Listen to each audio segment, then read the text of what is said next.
বলরে বদলে শুনরে শ্রবণে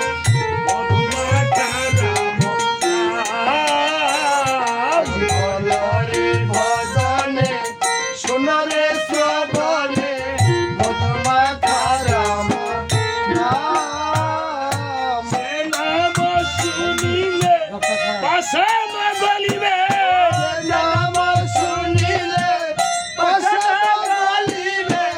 নাম শুনিলে পাশান গলিবে নাম শুনিলে পাশান গলিবে। ঘুরাইবে মনস কাম বলরে ভজনে শুনরে শ্রবণে মধুমাখা রাম নাম। বলরে ভজনে শুনরে শ্রবণে মধুমাখা রাম নাম। মধুমাখা নাম বলো বারে মধুমাখা নাম বলো বারে বার। মধুমাখা নাম শুনো বারে মধুমাখা নাম শোনো বারে বার।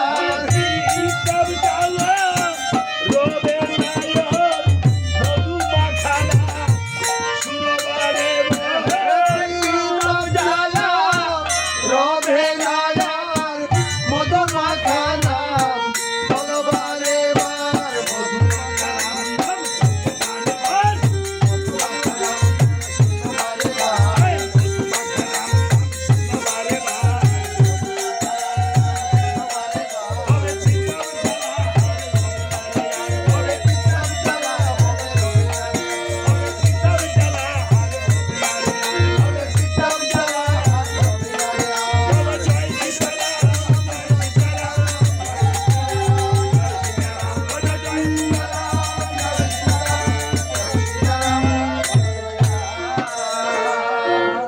নাম শুনিলে পাষাণ গলিবে পুরাইবে মনস্কাম নাম বলরে বদলে সোনরে শ্রবণে মধুমাখা রাম নাম। দেখছেন?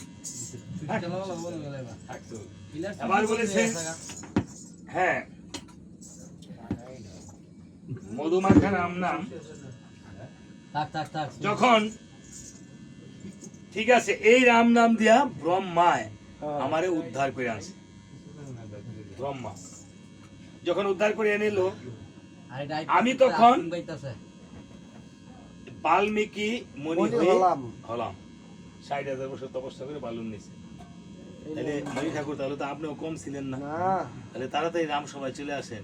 যামু তবে একটু বের করে আছে। আমি আগামী করলে সকালে আইতেছি। তাই নাকি গো মণি আছে দেরি করে বলবে।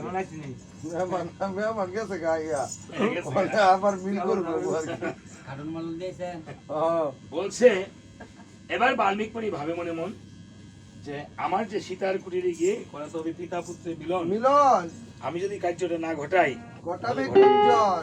এই বলে বাল্মীকি মণি করেছিল কেমন সীতার কুটিরে গিয়ে বলছে মা মাগো তোমার গুরুর ছেলে এসেছে মা আমাকে কিছু ভিক্ষা দিতে হবে মা। দাও সীতা দেবী বলছে পিতা আমি তোমার আশ্রয়ে আশ্রিতা, আমি অন্ধ কুটিরে আমি পিতা তোমাকে কি ভিক্ষা দেব? এই বলে কেঁদে কেঁদে জুড়েছিল আর্তনাদ রুদন। অগো কি ভিক্ষায় দেব তোমায় ও হে তপ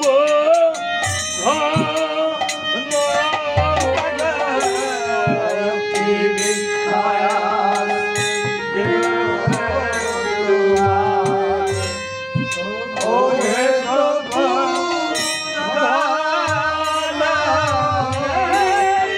জানো নাকি ভাবে জানো না কে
বলছে মা, আমি তোমার কাছে কোনো ধনরত্নের জন্য আসি নাই, আমি এসেছি তোমার সন্তান বাবার কুশকে ভিক্ষা নেওয়ার জন্য।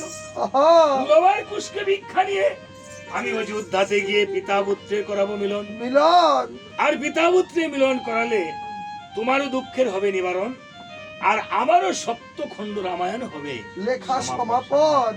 তাই পিতা এই বলে নবার কুশকে মনির হস্তে উঠিয়ে দিয়েছে। উঠিয়ে দিয়ে বলছে পিতা, আমি যেন আমার লব কুশকে আবার ফিরে ফিরে পাই। পাই। ঠিক আছে, লব কুশকে নিয়ে বাল্মীক মুনি বলছে, ভাইগণ হ্যাঁ, এবার আমরা মাধব পাটির ঘাট পার হয়ে হ্যাঁ। নন্দীগ্রাম ভরতের বাজার হয়ে আমরা অযোধ্যা নগরী করে যাবো গমন। গমন। তবে রে ভাই, হুম, তোদেরকে রাম সবাই নিয়ে আগে রামায়ণ কীর্তন করাবো, হ্যাঁ, তাইলে তোকে পরিচয় হইব। কারণ রামায়ণ রামচন্দ্র তো তোদেরকে চিনতে পারবে না। আগে রামায়ণ গাইলে তারপর আমি যা করার করব। হ্যাঁ, হ্যাঁ। তবে তোরা যে রামায়ণ শিখাইছি, হ্যাঁ। এই রামায়ণটা তোরা পারিস কিনা আরে পারি। একবার আমাকে শোনা। তখন বাল্মীক মুনির কথায় লব কুশ এই বিনা বাজিয়ে বাজিয়ে ইচ্ছা মতো রামায়ণ করছে বাল্মীক মুনি রামায়ণ শূন্য একেবারে অচৈতন্য হয়ে গেছে। একবারে অচৈতন্য হয়েছে।